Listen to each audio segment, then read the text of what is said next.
Hello and welcome to News Central Television. I am Likon Obanjo. The top stories at this hour. U.S. denies claims of funding Boko Haram through USAID as Nigerian Senate moves to grill service chief on allegations. Nigeria bans fuel tankers over 60,000 litres to reduce road accidents. South Africa hosts foreign ministers meeting in Nasrec, Johannesburg. Details to come your way shortly.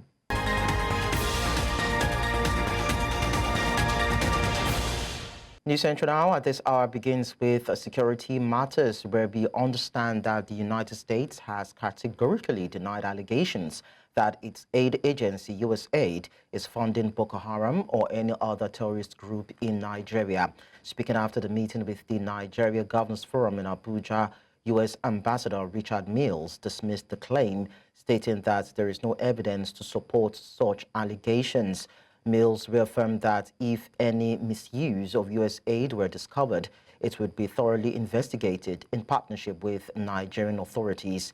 He also highlighted Washington's strong opposition to Boko Haram, which has been officially designated a foreign terrorist organization since 2013. The U.S. denial comes after Congressman Scott Perry accused USAID of indirectly funding terror groups.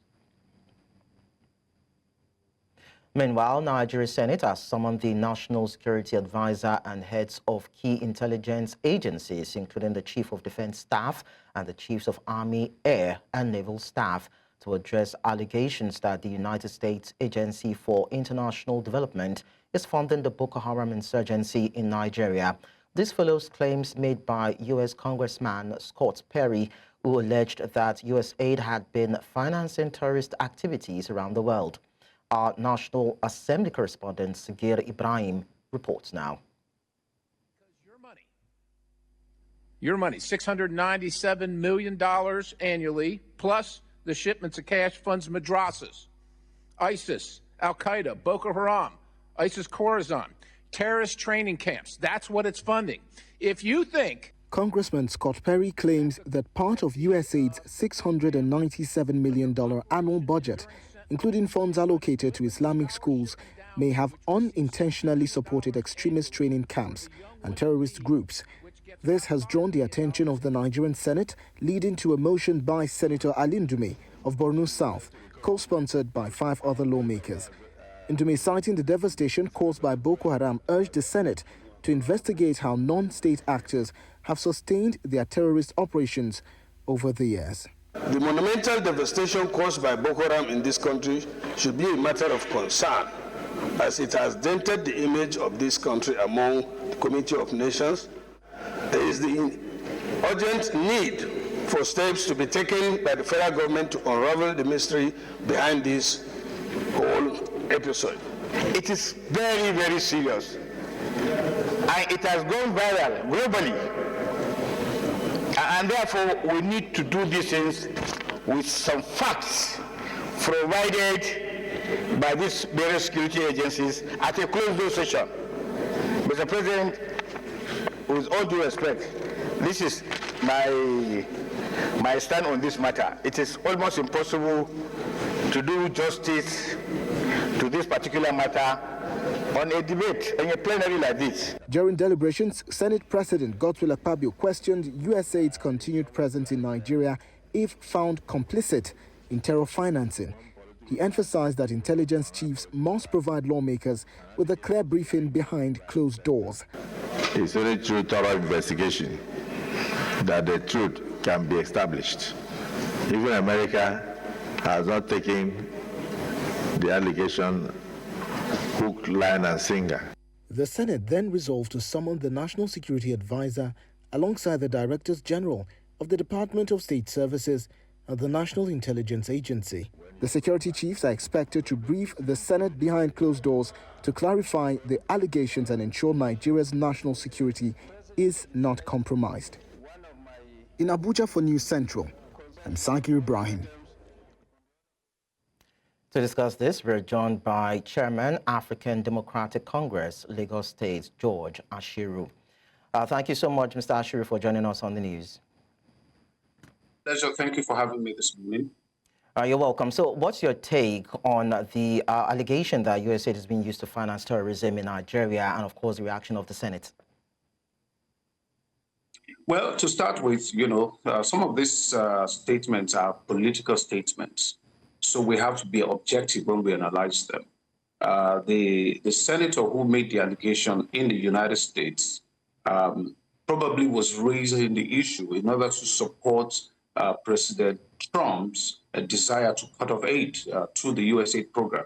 And so this is an allegation that would essentially discourage the American people from wanting to support all forms of terrorism, all forms of aid to other countries, in the expectation that that aid may end up in the wrong hands. That's on one matter. On the other matter, we have had in the past where, for example, the funds that have been given through NGOs, that some of those NGOs perhaps were not altruistic as expected, and there's not enough checks and balances to ensure that those people that are on the ground in some of these places, the fund that is, that they are receiving, they're actually not using them for the purpose for which they're using them. And then don't forget, even terrorist organizations, these are individuals that they can merge with the population. You can't even tell whether they are terrorists. They don't wear uniforms. And so they could be inadvertently receiving some of this donations, some of this aid, some of this food, some of these materials, and they're using it to, to take care of their operations. So really, truly, there's a possibility. But like I said, it's a balanced card that we have to ensure that we look at it with that kind of objective viewpoint. Also, whether or not these allegations are either political or fact-based, what impact do you think it would have? I'm talking about the diplomatic relationship that Nigeria and U.S. has. Well, USAID, it's just like when Babangida was the president of Nigeria, we had a technical aid corps. Basically, these are the ways in which they use diplomacy for soft power. So the government of the United States of America will always attempt to send money to other countries in order to get their diplomatic friendship or relationship and to have influence in those nations. So I suspect that what is happening right now is that the current administration wants to investigate how this money is allocated, where it's going, how much of it is going out, in hopes of savings. And then, of course, they might also decide that some of that is not even needed, whatsoever. So clearly, there's a possibility of that. When it comes to Nigeria, we have to look at where the money goes. What's the majority of the areas? Agriculture, displaced people, the health programs, particularly the health programs, for which the federal government of Nigeria has had to allocate $200 million of its own resources as a stopgap measure. At the end of the 90-day period in which this is being reviewed, some of which is going to be restored and some of it will probably be cut. But I think what we have to take into consideration is that the U.S. embassy in Nigeria, which is actually the one that supervises the funding, works through NGOs, works through non-state actors, and they are the ones who have to do the investigation to find out if the senator was correct in presuming that the funds that were released were actually released and used for the purpose and to the people for which they were to be used for. Well, some people think that the summoning of the service chiefs is a charade. Is it possible that these service chiefs wouldn't have known or identified the sponsors of terrorism in Nigeria, owing to the fact that it has gone on for over a decade? Well, in these days of cryptocurrencies and various means and of laundering money, it's not all of the funding available to a criminal organization that you can actually investigate. It is the intelligence agency's job to find a way to do that. But the Senate calling for the heads of the various security agencies is essentially to remind them that they have a job to do and that we do not need another government to be telling us what we ought to know and be telling them. And so if there's terrorism in your country and you're not able to investigate the source of the funding of that terrorism and cut it off, sanction the people behind it, take them to court where necessary, jail those who need to be jailed, then that means you're actually not doing enough work to stop the war. And I think this is an opportunity, it's a clarion call, it's an opportunity for us to look inwards and say, are we really doing the intelligence work required? Or are we simply buying more weapons and fighting them? whereas they're receiving funds to fight back at us. And we're not looking at the source of the funding. And you know, in war, it's very strange. One of the ways in which you can effectively win a war is through economic activity. So you have to find a way to prevent your adversary from having access to resources to wage war against you.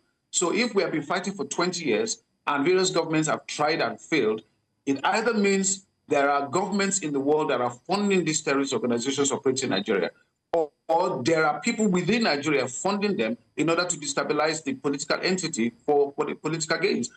All of it still points to the fact that after 20 years, we need to have had some level of knowledge as to where this is and start to cut it off step by step. And I think what the Senate is doing is hoping that they will get some answers to that, which the rest of us Nigerians are waiting to hear what the outcome will be.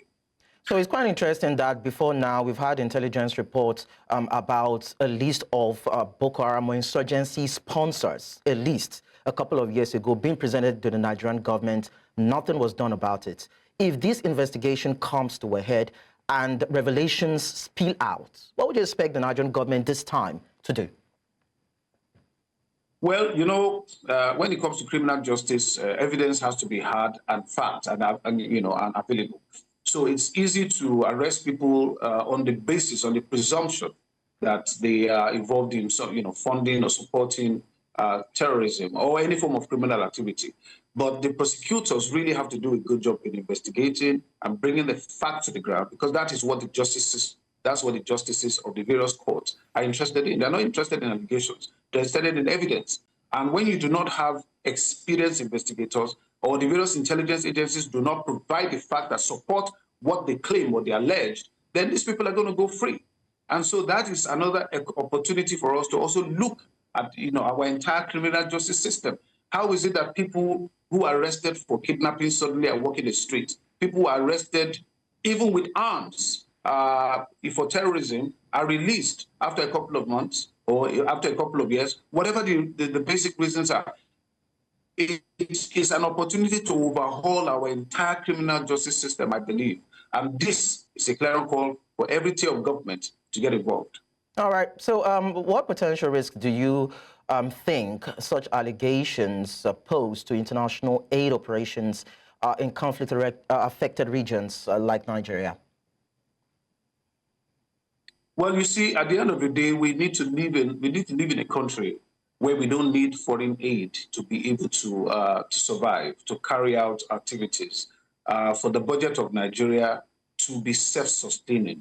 I think it's a very, very dangerous thing for governments to rely on foreign intervention, either loans or grants or aid, to be able to carry out its own budgetary priorities. So over time, I believe that governments should look at the fact that all these other foreign governments that are supporting you, they have an interest in supporting you for whatever reasons, and you have to be able to be free to make your own internal policies without the influence of external factors. A lot of people are alluding to the fact that President Obama, for example, withheld some support and aid to the Nigerian government at that time with the hope politically of removing that government in power. You don't want to be in that position if you're a sitting president or governor or local government chairman. You don't want to rely on a foreign states to support your local social welfare programs, not even basic infrastructure programs, social welfare programs, of which the people rely on. So that when it is cut off suddenly, then the people suddenly look at you and say, we can't eat, we can't drink, and then they hold you responsible, and then there's chaos in the land. So I think over time, while we are very, very thankful to receive this from foreign countries, this aids, these grants, these support programs, we have to be able to carry out 100% of our budget with our own revenues, so that whatever we get, just as supplementary support in order to grow our economy over time. That's what I believe. And I think over the next 2-3 years, any government who is listening, even as I speak, to start thinking, how do I replace $700 million, $800 million, $900 million, $1.2 billion worth of aid every year? How do I replace it with local revenues? And that should be the target. Difficult as it may be, that's a reality. We can see what's happening right now to Ukraine. They were receiving aid, all of a sudden it's shut down. And now the country is at the mercy of foreign powers. We'd never want that to happen to our country, Nigeria. Thank you so much, George Ashiru, Chairman, African Democratic Congress in Lagos State, for sharing your thoughts with us. Thank you. It's my pleasure. Let's stay with the parliament, where we understand that Nigeria's House of Representatives has resolved to investigate the recent raids on drug markets by the National Agency for Food and Drug Administration and Control in Lagos, Abia, and Anambra states to ensure that legitimate traders are not unfairly targeted. Lawmakers also set up an ad hoc committee to probe the political unrest in Osun State, which has led to the loss of several lives and prevent further escalation. Our correspondent, Idong Joseph, tells us more. Prayers, except that of The session witnessed lawmakers raising concerns over the recent NAFDAC raid targeting illicit drug sellers and manufacturers. The tension in Osun State, the indiscriminate roadside parking by tanker drivers in Bida, Niger State, and the frequent accidents on Lokoja, Lagos Expressway. disturbed by reports that some traders and point-of-sales POS operators were forced to leave significant amounts of cash in their shops during the sudden raid and closure of the markets over the weekend. Concerned that the preventable violence which happened in Osun State has led to the death of 6 persons, while scores of others have suffered severe injuries and presently receiving treatment in various hospitals.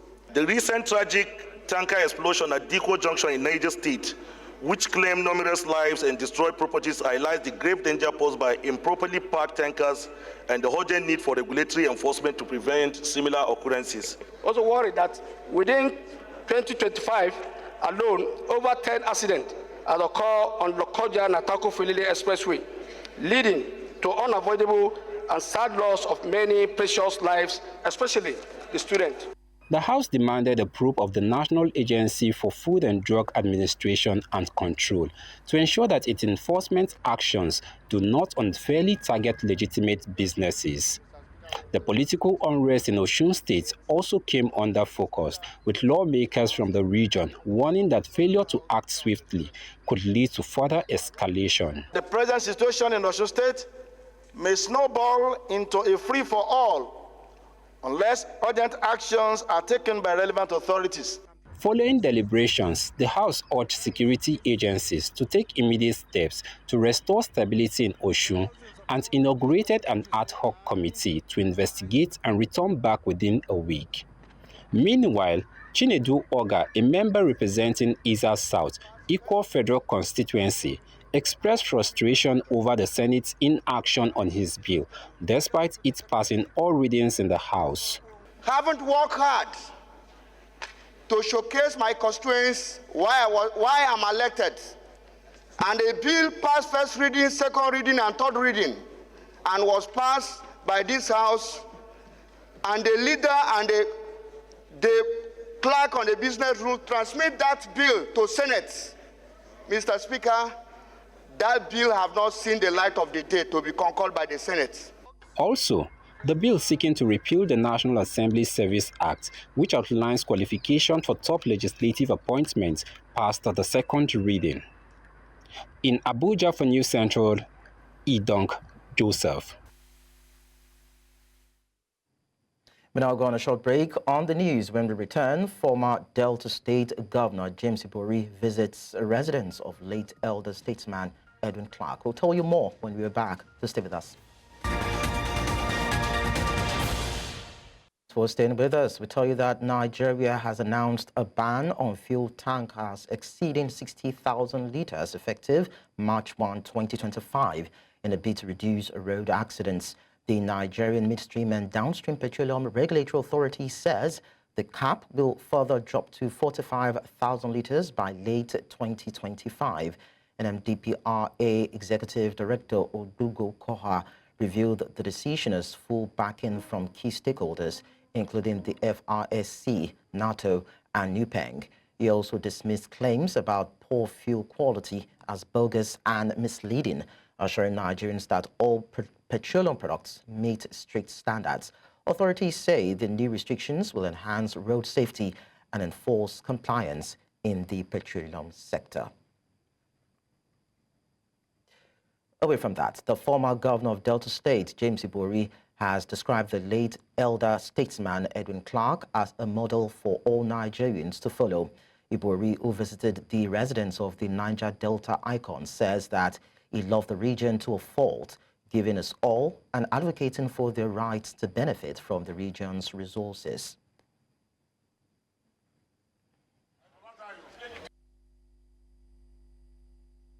Of course, I'm sure you are aware that even though he was a pan-Nigerian, he indeed was from Delta State, and the state for which I presided over for 8 years.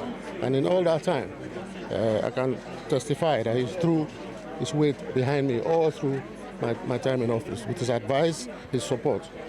Most importantly, because I come from that region, the region where he came from,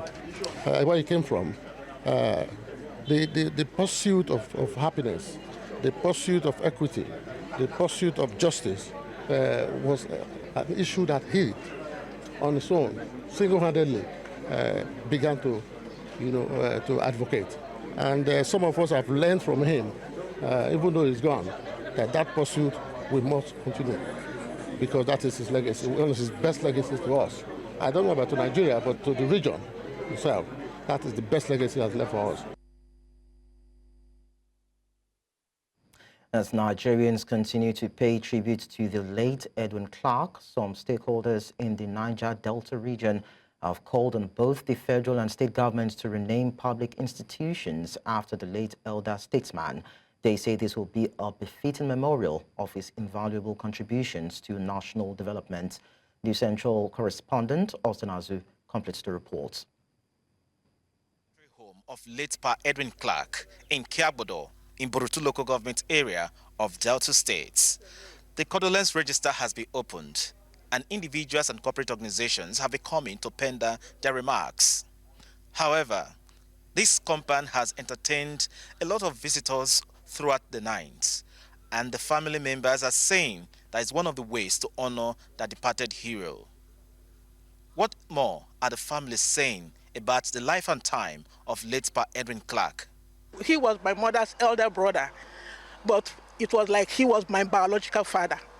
So there was no discrimination. All of us, everybody in the family were like his children. He brought us all up as his children. His doors are wide open. We advise the state government and the federal government to name a very high government institution. They should use Edwin Clark's name. He was a lawyer. They use one of the court of appeal, or the Supreme Court. They should name it name of Chief Edwin Clark, because he was a great lawyer. The 86 years immediate younger sister to late Edwin Clark, Koshare Omodoyo, recounted the fond memories they shared together, said her late brother was a pillar that united the family. Other members of the family also spoke about Chief Clark. I will miss his shouting. After shouting, he calls you to come and do something. And you can't refuse, because my parents were harsh people, so he wasn't the only one. He do many things so. Primary school, when I go so, I take me go. Then they come put me for work. The work when I dey work so, now he put me. When we are in trouble, we call him. Always stand by us.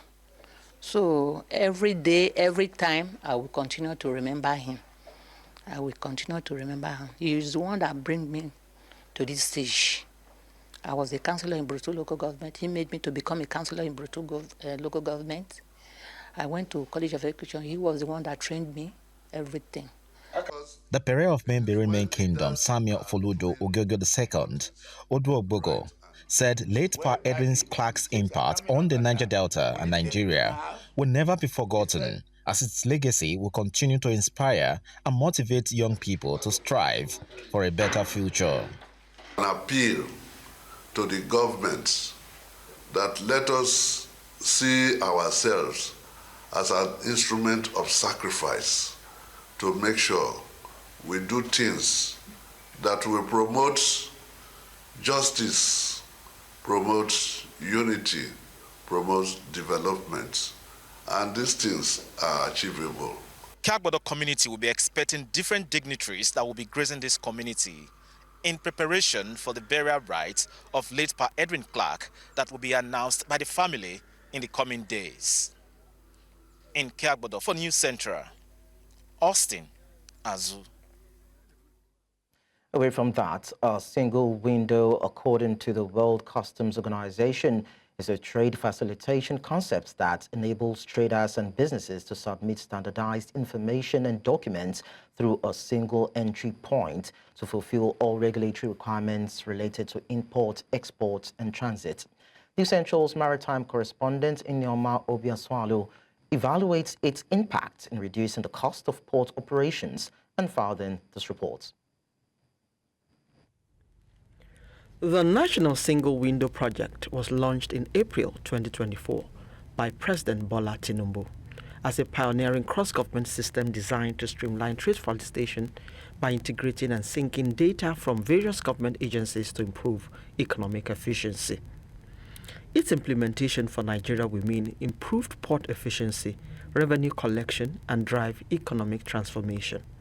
Since 2014, Nigeria has made efforts twice to create and implement the single window without success. Experts believe that for the national single window to work in Nigeria, all relevant agencies in the nation's trade and revenue system must embrace a singular purpose backed by an unwavering government support. We led the delegation to Ghana to go and study why their port environment are more peaceful and looking better. And of course, we found that it was more or less like you are in a foreign country, not in Africa, because you hardly see the movement of people within the port. It's so scanty, and all the trailers or the vehicles in operations are orderly and all that. And we asked, what is the secret to this? And of course, we saw every arms of operations are actually mechanized, let me put it that way. That is, everything is electronical. All clearings and all issues, all agencies of the ports are behind computer, ensuring that all documentation and everything went smoothly. So in further discussion with them, we find that they have even started a form of single window operations within that, and that we have intended to bring back to Nigeria. For it to have come into a major fulcrum, a major discourse, for it to have seen that an agency of even the government is sponsoring, or government has even delegated an arm of the government to see that single window is implemented delights us greatly. And we believe at NPCC that is the right direction to go for the Nigerian port system to be improved, to be more profitable, and that will increase our cargo dwell time. The centrality of customs in this ecosystem is undeniable, but success requires a symbiotic relationship where each stakeholder plays its part with precision and commitment. Technology has often been cited as the cornerstone of the single window system, but technology alone is not the solution. From the speech of Mr. President, I was struck about transparency. I was touched about reducing costs. Why do we say we want a national single window? If I'm bringing my goods into Nigeria, please tell me which portal can I go to that will tell me I'm bringing this jotter, and across board, MPA, Nigerian Customs, all agencies, this is how much it is going to cost me to bring it from the port of origin to the port of destination. We don't have it. And that is why the national single window is very critical. And that's why I'm happy that the president himself kickstarted the discussion this time around.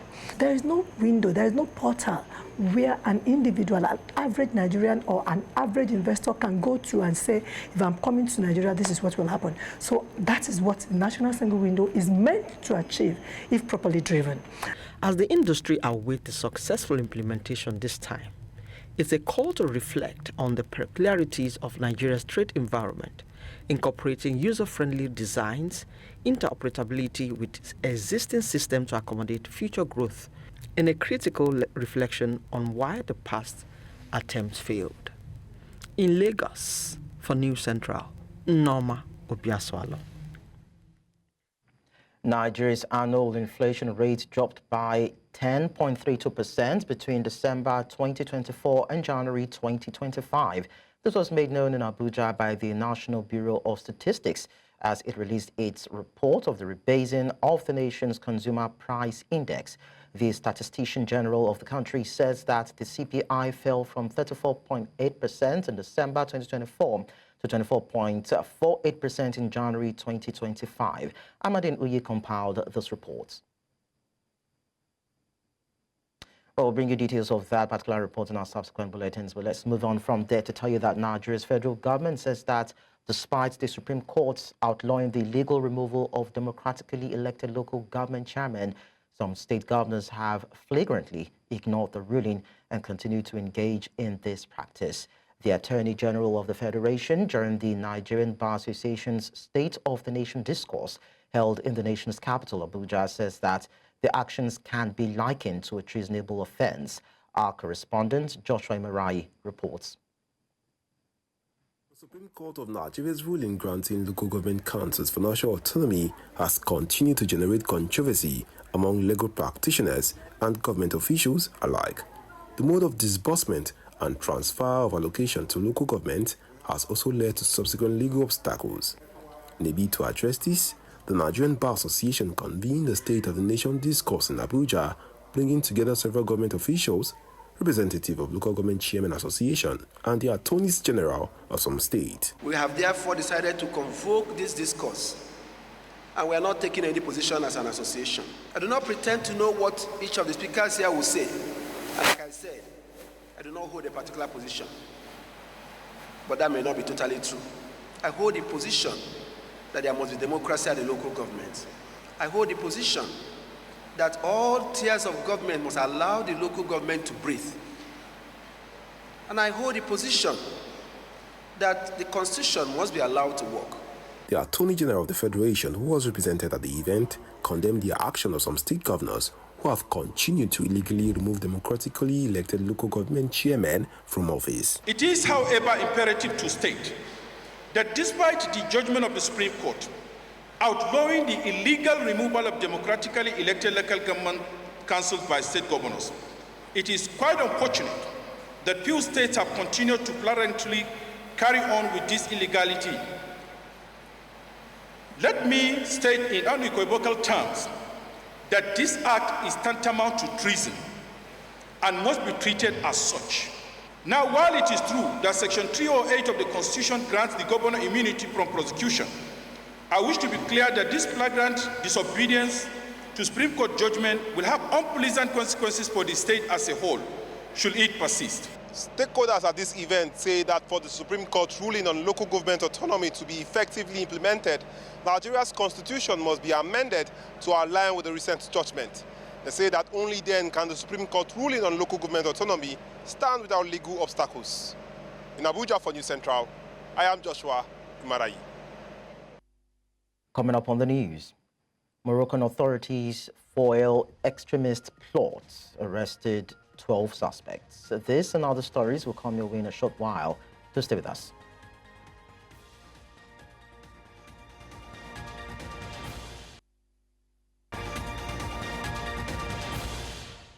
Opposition leaders in Guinea have raised alarm over the arrest of Abdul Sako, a prominent political figure, at his home in the suburbs of Conakry. Sako, a leading member of the Forum of Active Forces, which advocates the restoration of civilian rule, was reportedly taken into custody under unclear circumstances. The group has condemned the arrest, accusing the military junta of repression. Guinea remains under the rule of General Mamadi Doumbouya, who seized power in a 2021 coup.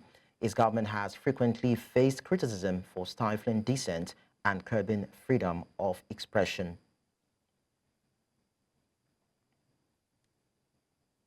Now we tell you that Moroccan authorities have arrested 12 terror suspects linked to Islamic State Sahel province, thwarting what they call a highly dangerous extremist plot. In a coordinated operation, the General Directorate of National Security and the General Directorate of Territorial Surveillance carried out simultaneous arrests across 9 states. Officials say the 12 Moroccan suspects were allegedly acting under direct orders from a senior Islamic State leader in the Sahel. Although Morocco has largely escaped large-scale terrorist attacks in recent years, security forces regularly announce arrests of suspected extremists to prevent potential threats. Now to Southern Africa. South African President Cyril Ramaphosa will officially open the G20 Foreign Ministers meeting in Johannesburg on Thursday. The meeting, held under South Africa's G20 presidency, themed Solidarity, Equality and Sustainability, is part of a series of ministerial gatherings leading up to G20 Leaders Summit in November. Discussions are expected to center on global geopolitical tensions, economic cooperation and diplomatic relations. However, the meeting takes place amid strained ties between Pretoria and Washington.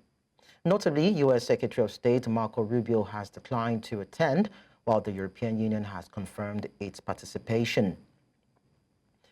To unpack this, we are joined by an international political analyst, Vangwele Totsetsi. I hope I got that right, from Gauteng. Thank you so much for joining us on the news. Thank you so much, sir. Thank you for having me. Okay, so what is the significance of the G20 ministerial meeting being held in Johannesburg at this particular time where we see global politics at play? No, absolutely. I mean, this is the first, time that the G20 is actually in the African soil. So now this plays a very, significant role, not just in South Africa, but within the African continent, because now it allows South Africa to advocate for the interests, of the African continent, and also the interests of the global South, on things like your climate finance, your inclusive growth, and also the debt sustainability. So it's very important that South Africa, as it has assumed the presidency of this G20. It advocates, for the interest of the African continent. So this is quite significant, and also it allows South Africa to actually, to form solidarity, with countries, within the global South, and also just addressing the disparities, in the financial system, within the global arena. All right, so how might the G20 discussions, a couple of the things you've mentioned now, reflect the interests and priorities of the global South? What role do you think South Africa would play or should play in advocating for these issues? So yes, as I mentioned that, some of the things that, are actually expected to be discussed, in this meeting. So this meeting is actually the first of its kind.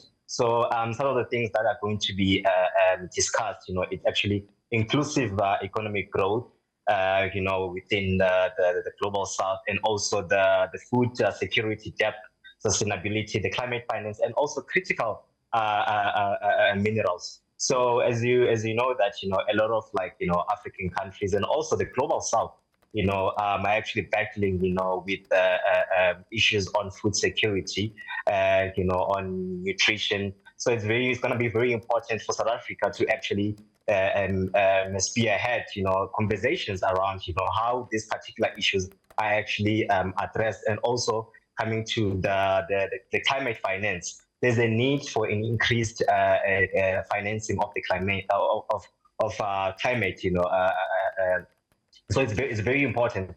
So South Africa will have to, play a part in making sure that the developed countries, and also they play a part in investing, in African countries, to make sure that there is a just transition, in terms of moving from your coal into a more sustainable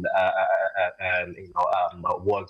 So that is actually what is happening right now. So it's going to be very, very important, for the global South, to make sure that their priorities are actually advocated for. Also, I mean, as we saw in the other presidency, Brazil was actually assumed the presidency of the G20.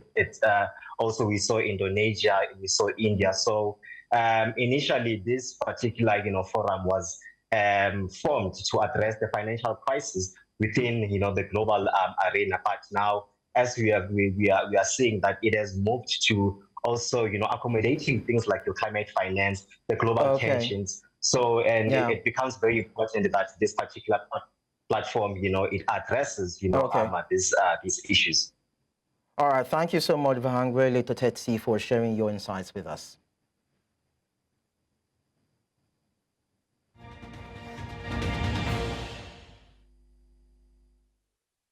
Straight to business now. The Federal Inland Revenue Service has launched the first phase of its merchant buyer solution aimed at improving tax compliance among Nigerians. The Central's business correspondent, Chamun Dabeng, reports that the pilot phase of the project will run for 6 months as FIRS continues engagements with stakeholders and major corporations classified as large taxpayers. The initiative seeks to streamline tax payments, enhance data collection, and ensure greater transparency in the system.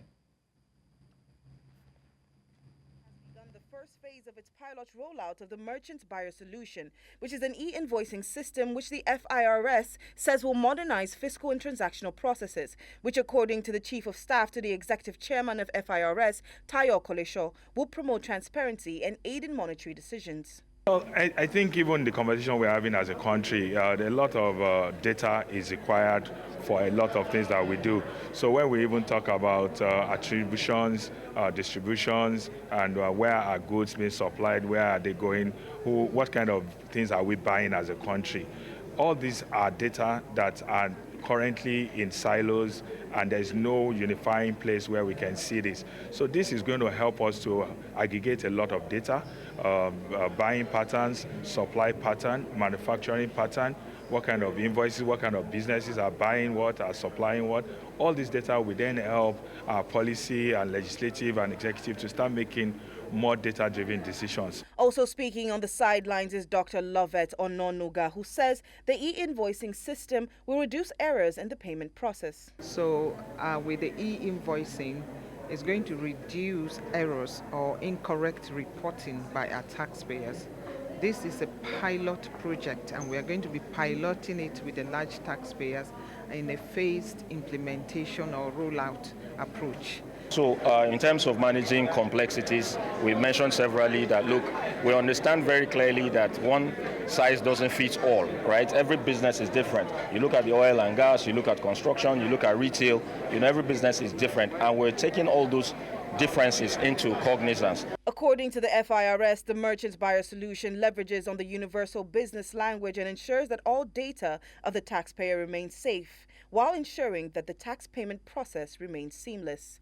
In Lagos, reporting for News Central, I am Chamun Dabeng.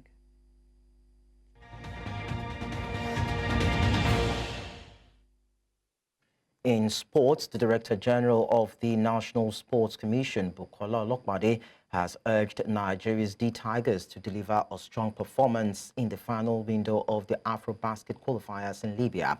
With support from the NSC, the Nigeria Basketball Federation ensured the team's smooth arrival in Tripoli. Olokpade expressed confidence in the squad, emphasizing the blend of foreign-based and home-based players. He reaffirmed the NSC's commitment to sports development under Chairman Malam Shehu Diko, citing successes in cricket and badminton. Meanwhile, Nigeria Women's Football League Premiership Match Day 6 delivered thrilling results, with Delta Queens, Edo Queens and Rivers Angels claiming crucial victories. Delta Queens produced the biggest win of the round, thrashing FC Robo Queens 4-1 in Asaba. Destiny Tobo netted twice, while Goodness Ihioma and Priscilla Omeje also scored. Edo Queens defeated Confluence Queens 2-0, with Sadiat Adebiyi and Essien securing the win. Rivers Angels continued their strong form, beating Benue Queens 2-0, courtesy of goals from Ifeoma Polinos and Mary Moses. Remo Stars Ladies retained their lead in Group A, winning 2-0 against Dana's Ladies, with goals from Kafayat Bashiru and top scorer Bolaji Olamide. Bayelsa Queens staged a comeback to edge Niger Tels 2-1, while Nasarawa Amazons, Ibom Angels and Abia Angels also secured wins. And that's all at this hour, but before we go, we'll look at our top stories again. U.S. denies claims of funding Boko Haram through USAID as Nigerian Senate moves to grill service chiefs over allegations. Nigeria bans fuel tankers of over 60,000 litres to reduce road accidents. We also told you that South Africa is hosting G20 foreign ministers meeting in Nasrec, Johannesburg. Don't forget to watch News Central live on DSTV channel 422, Star Times 274, Avo TV, and YouTube. Many thanks for watching. I am Likon Onobanjo.